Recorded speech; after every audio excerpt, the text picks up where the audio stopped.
Selamat datang kembali para novelers di channel Bacain Novel. Kali ini Mimin akan lanjutin kembali bacain alur cerita novel, Fernando Menantu Kaya Raya, sambungan dari video sebelumnya. Tapi sebelum itu, jangan lupa bagi yang belum subscribe tolong di-subscribe, agar Mimin makin semangat upload alur cerita novelnya. Dan jangan lupa juga, aktifkan tombol loncengnya agar kalian tidak ketinggalan update terbaru dari channel ini. Selamat menikmati alur ceritanya. Bab 294. Tidak salah lagi, itu sangat mengejutkan. Melihat logistik global PT Lukman, hati Rosa muncul ombak kegirangan yang menggelitiknya. Jangkauannya ini adalah 7 benua di dunia dan 4 lautan. Tetapi kerjasama logistik keluarga Wahidi dibandingkan secara keseluruhannya seperti sebuah sudut papan catur, hanya sepotong kecil. Keluarga Wahidi bukanlah bagian yang sangat diperlukan namun hanya menyempurnakannya saja. Mencapai kerjasama logistik dengan PT Lukman, di mana lagi yang secara pribadi dicari langsung oleh Fernando, hanya keluarga Wahidi. Perlu diketahui bahwa usaha logistik keluarga Wahidi saat ini hanya sebatas di kota Lautan Timur saja dan untuk pengiriman komoditas, produk, juga milik keluarga Wahidi sendiri. Sekali bekerja sama dengan PT Lukman, keluarga Wahidi akan menjadi bagian dari logistik global. Sampai waktunya, jumlah barang yang dikirim pun pasti akan meningkat. Di saat yang bersamaan juga tidak terbatas hanya di sekitar kota Lautan Timur tetapi seluruh dunia. Pada saat itu, keuntungan tahunan keluarga Wahidi secara alami akan melonjak 2 hingga 3 kali, atau bahkan 5-6 kali lipat.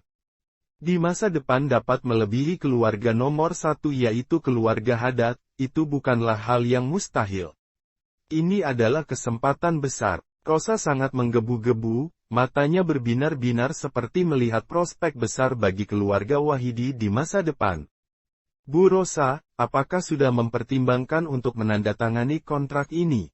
Fernando bertanya sambil tersenyum. Tanda tangan, tentu saja akan ditandatangani. Rosa segera berkata, Pak Fernando, ini adalah sebuah kehormatan bagi keluarga Wahidi dapat menandatangani kerjasama dengan PT Lukman dan juga sebuah kesempatan besar. Benar-benar berterima kasih kepada Pak Fernando, PT Lukman telah memberi kami kesempatan ini. Rosa sambil berbicara sembari mengambil sebuah pena hitam untuk menandatangani kontrak. Tanpa berlama-lama, Rosa segera menandatangani kontrak lalu dengan penuh hormat menyerahkannya kepada Fernando.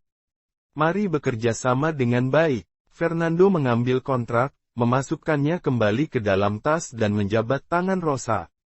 Selamat bekerja sama. Keluarga Wahidi juga akan melakukan yang terbaik untuk meningkatkan kerjasama ini. Rosa tertawa gembira. Kalau begitu saya kembali. Fernando berjalan keluar ruangan. Ia setelah berhasil mencapai kerjasama logistik dengan keluarga Wahidi, ganjalan besar di hatinya akhirnya runtuh juga. Bertemu dengan Bu Rosa, ini adalah rencana logistik global PT Lukman yang sudah direncanakan sekitar 1 hingga 2 tahun. Setelah kontrak ditandatangani, PT Lukman akan mengirim seseorang ke kediaman keluarga Wahidi untuk menangani kerjasama. Pak Fernando, saya mengerti. Saya akan melakukan pekerjaan saya dengan baik. Rosa mengangguk dan mengantar Fernando keluar. Rencana besar seperti itu pasti tidak mungkin diselesaikan hanya dalam beberapa bulan, membutuhkan waktu selama bertahun-tahun. Setelah keluar dari restoran Loten, Fernando dan 3 keluarga lainnya saling menyapa kemudian baru meninggalkan tempat. Pak Yasri, kontrak telah ditandatangani. Saya akan mengirimi berkas kontrak kepada Anda hari ini. Setelah naik ke mobil, Fernando melanjutkan teleponnya dengan Yasri. Pak Fernando, kerjamu ternyata agak lambat ya. Pak Yasri memberi suara dengan nada agak tidak puas. Perlu diketahui keluarga Lukman dan keluarga Wahidi di kota Lautan Timur mencapai kerjasama logistik meskipun hal yang sederhana tetapi itu adalah kehormatan bagi keluarga Wahidi. Tapi aku tidak berharap itu memakan waktu begitu lama. Ini seperti sebuah jebakan, saya tidak ingin membicarakannya terlalu banyak tapi setidaknya itu sudah selesai bukan? Fernando menggelengkan kepalanya. Iya, tapi kecepatan penyelesaian dapat mempengaruhi kemampuan keluarga untuk menilai Anda, Pak Fernando. Anda harus baik-baik menyiapkan mental. Pak Yasri mengingatkan. Aku mengerti. Lalu selanjutnya adalah perihal dua perusahaan lainnya. Pak Fernando perlu bersemangat. Yasri lagi-lagi tertawa menggodanya. Baiklah. Fernando tidak lagi berkata apapun, menutup telepon lalu berkendara ke Gunung Idaman Awan. View streaming telah stabil, menurut tingkat perkembangan saat ini dalam 1 tahun berjalan masalahnya tidak besar. Selanjutnya adalah masalah cabang supermarket Warun. Tepat ketika Fernando merenungkan pengembangan supermarket Warun di masa depan. Brum brum brum, suara mesin mobil mendekat. Sebuah mobil jeep tiba-tiba melompat ke depan mobil Fernando. Mata Fernando bergerak dengan cepat, kakinya menginjak pedal rem, dan kinerja pengereman yang sangat baik dari mobil miliaran rupiah langsung terasa. Sebelum menabrak mobil jeep itu mobil Fernando segera berhenti dengan stabil. Fernando mengerutkan keningnya dan melihat ke arah mobil jeep itu. Kalau saja fisiknya tidak bergerak dengan cepat, pasti sudah tertabrak, luka-luka dan mungkin saja yang paling parah adalah dirawat di rumah sakit. Fernando melihat ke kursi pengemudi jeep, di mana seorang pemuda duduk mengendarainya. Rambutnya dicat warna kuning, sangat tampan, mengenakan kaos berlogo Nike dan saat ini memainkan sepasang matanya menatap ke arah Fernando. Itu adalah Hamdin. Yah, sayang sekali mobil kurir pengantar ini tidak menabrak, mobilnya bagus ya. Hamdin menatap Fernando, berbisik, lalu turun dari mobilnya sambil memegang tongkat baseball di tangannya.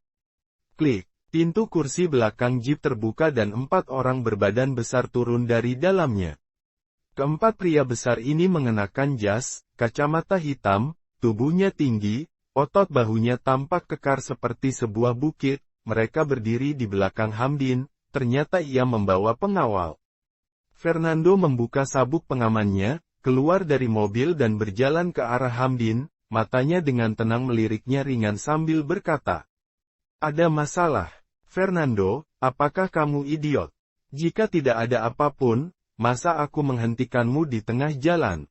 Tongkat baseball Hamdin diketuk di telapak tangannya, wajahnya mengejek. Aku sama sekali tidak terpikirkan kalau kamu bisa mengundang ibuku dan berbicara denganmu tentang kerjasama logistik sialan itu. Meskipun ibuku tidak membiarkan sekretaris memberitahuku, aku juga memiliki banyak telinga di keluarga Wahidi. Sulit bagiku untuk membayangkan apa yang kamu katakan dan membiarkan ibuku berjanji untuk bertemu denganmu di restoran Loten. Jadi aku mengikutinya. Apa yang saya katakan, itu bukan urusan Anda, pergilah. Fernando menyipitkan matanya ke Hamdin dan berkata dengan ringan. Barusan dia dan kepala keluarga Wachidi, Rosa, mengobrol dengan sangat menyenangkan, ia tidak berharap Hamdin menghancurkan hubungan kerjasama logistik ini. Apanya yang bukan urusanku? Anda dan kerjasama keluarga Wahidi adalah urusanku juga, aku Hamdin Wahidi. Mata Hamdin melotot. Aku tanya padamu, apakah kerjasamanya berhasil? Ibuku tidak akan benar-benar setuju untuk bekerja sama dengan kurir perusahaanmu, bukan? Kerjasama telah tercapai dan ibumu telah menandatanganinya. Fernando menjawab dengan ekspresi datar. Apa? Sudah selesai. Hamdin menatapnya tidak percaya, ibuku sangat pintar dan keluarga Wahidi yang berada di bawah kepemimpinannya sangat berkembang. Mengapa dia dan perusahaan Anda yang rusak menjalin kemitraan? Dengan begini itu pasti akan menghancurkan reputasi saya. Saya tidak percaya, Anda pasti berbohong kepada saya. Saat itu seorang pengawal maju ke arah mobil Fernando. Dari kursi penumpang sebelah sopir ia mendapatkan setumpuk dokumen lalu menyerahkannya kepada Hamdin. Pak, ini seperti dokumen kerjasama dan kontrak. Hamdin membuka dokumen itu untuk melihat nama dokumennya dan benar saja nama dokumen itu adalah dokumen ringkasan mengenai kerjasama logistik PT Lukman. Dokumennya sangat tebal, Hamdin terlalu malas untuk melihat semuanya, ia langsung beralih ke halaman terakhir. Di sudut kanan bawah, ada tanda tangan ibunya. Sudah ditandatangani. Bagaimana bisa? Mengapa ibuku berjanji untuk bekerja sama? Mata Hamdin terbelalak kaget hingga memerah. Sebuah perusahaan kurir pengantar, punya kualifikasi apa sampai mampu bekerja sama dengan keluarga Wahidi? Sambil berbicara, dengan sekuat tenaga menggunakan kedua tangannya merobek. Seluruh dokumen kontrak dirobek dan terbelah dua oleh Hamdin. Bab 295. Fernando, saya benar-benar tidak terpikirkan Anda akan berlaku sepintar ini sampai bisa menipu ibuku untuk berjanji menjalin kerjasama dengan perusahaan kurir pengantar yang rendahan.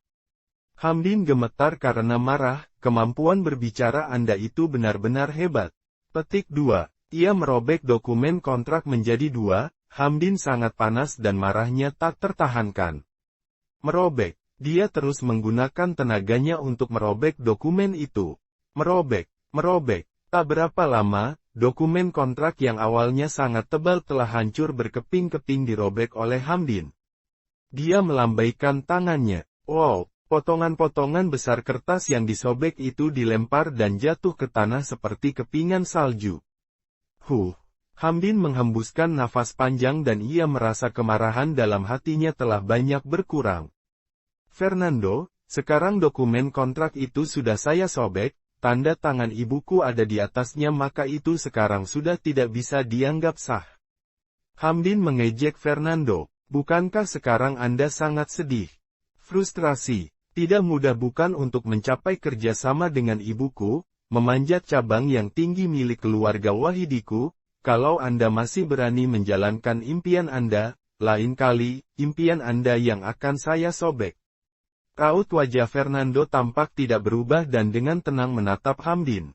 Kau akan menyesalinya. Menyesal. Hamdin mencibir, keluarga Wahidi dan Anda, seseorang dengan tingkat sosial yang rendah mau bekerja sama, baru saya akan menyesalinya. Justru yang seharusnya menyesal, itu bukan saya, itu Anda. Hamdin melambaikan satu tangan, dengan segera keempat pengawal mengelilingi Fernando, menatapnya dengan dingin dan bersiap untuk melakukan sesuatu. Fernando, bukankah Anda sangat pandai bertarung? Oke, saya akan menunjukkan kepadamu hari ini apa artinya bertarung. Keempat pengawal ini telah dibayar dengan harga mahal oleh keluarga Wahidi, sebelumnya mereka adalah pasukan tentara, sangat kuat, Anda Fernando yang kuat pun tidak akan bisa menjadi lawan mereka. Mata Hamdin memancarkan tatapan kekejaman, berteriak, ayo, patahkan kedua kakinya. Empat pengawal segera menerima perintahnya dan dengan mata yang ganas dan dingin menyebar ke seluruh tubuh, mengepalkan tinju bersiap beraksi. Suasana mendadak menjadi tegang. Fernando mencibir, bahkan jika pengawal itu berasal dari tentara, dia tidak peduli sama sekali. Hentikan. Tepat ketika kedua belah pihak siap untuk bertarung, sebuah suara yang manis datang. Fernando melihat ke sisi jalan, seorang gadis datang menghampiri. Gadis berusia sekitar 20 tahunan dengan rambut pendek dicat kuning, dengan wajah bulat telur terlihat tampan, memberi kesan seperti seorang anak laki-laki. Bagaimana bisa kau memukul orang di jalanan? Gadis itu datang dan menatap keempat pengawal dengan marah. Kemudian mengambil ponselnya dan menyalakan kamera.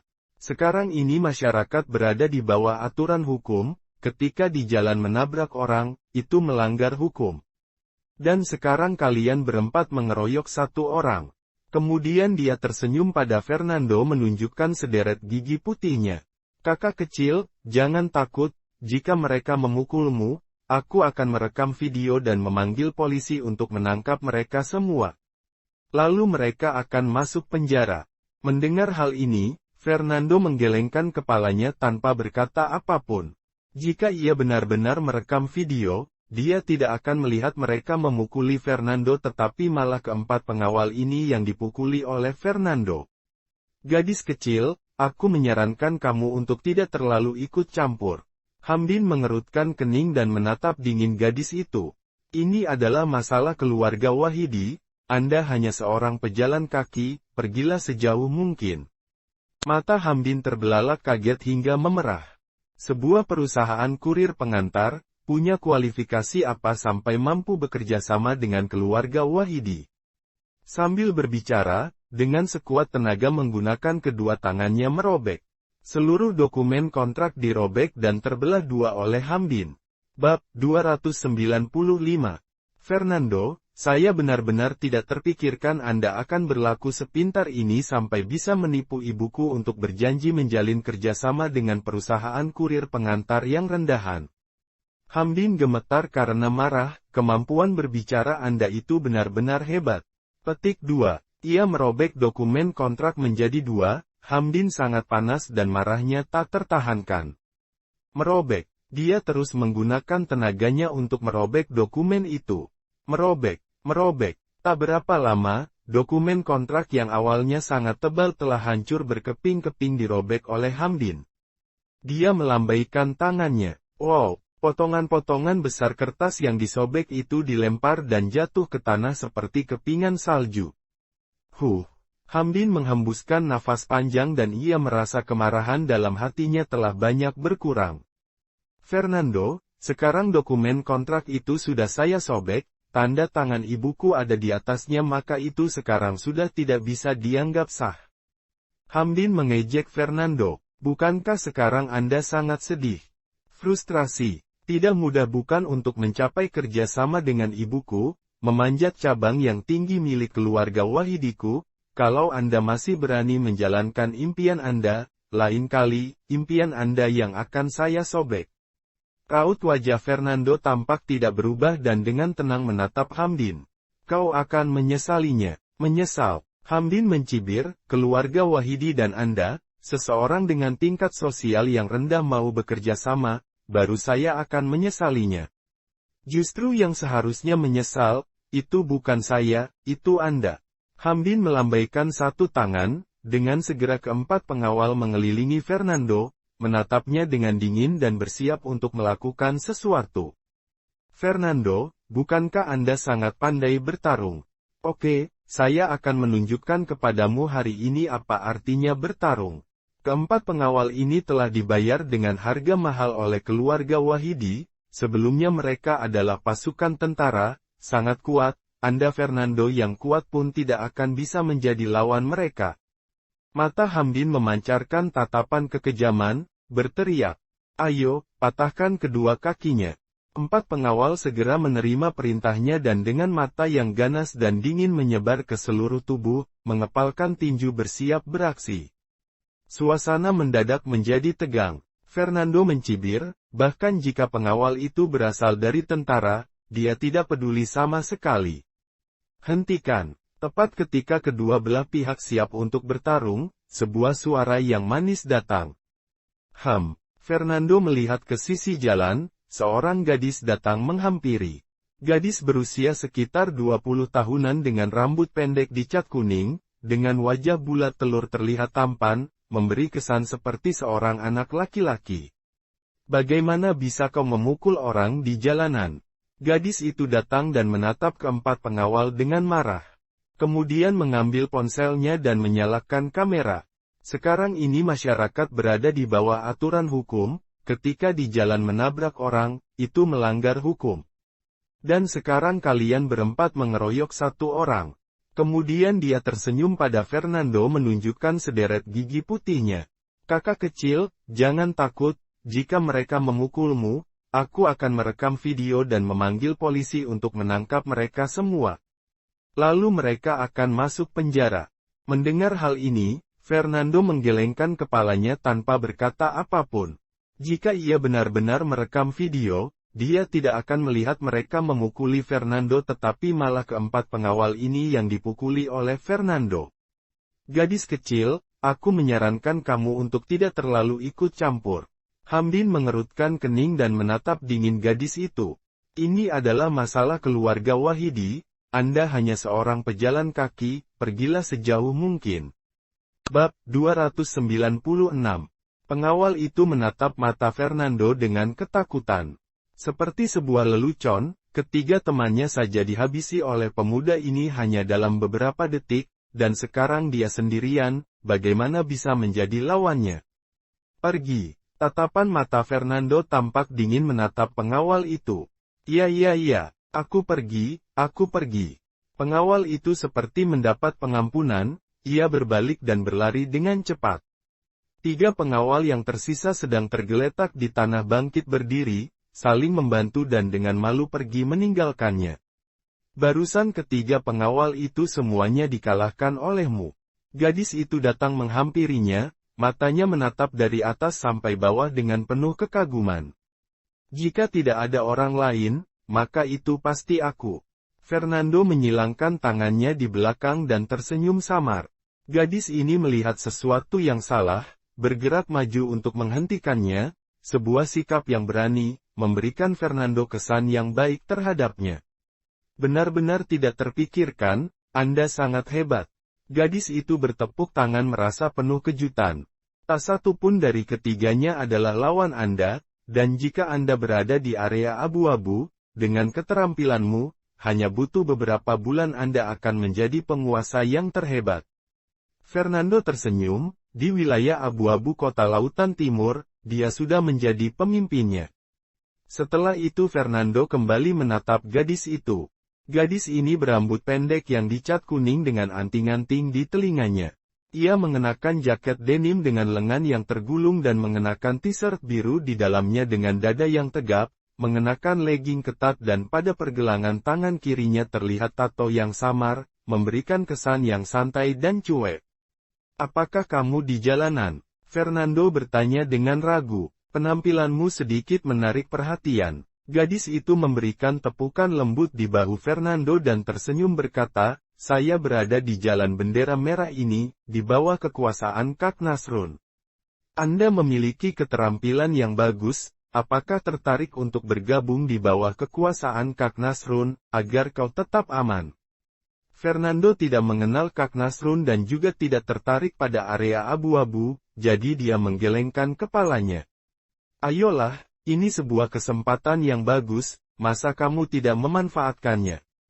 Wajah gadis itu berubah seperti memaksa. Aku lihat mobilmu itu hanya sebuah mobil van. Kak Nasrunku mengendarai mobil Audi A6, kalau Anda berada di bawah kekuasaan Kak Nasrun, dengan keahlianmu ini mungkin dalam 3 tahun Anda bisa mengendarai BMW seri 3, itu benar-benar mungkin. Pikirkan lagi ya, aku tidak akan mempertimbangkan itu, Fernando menggelengkan kepalanya.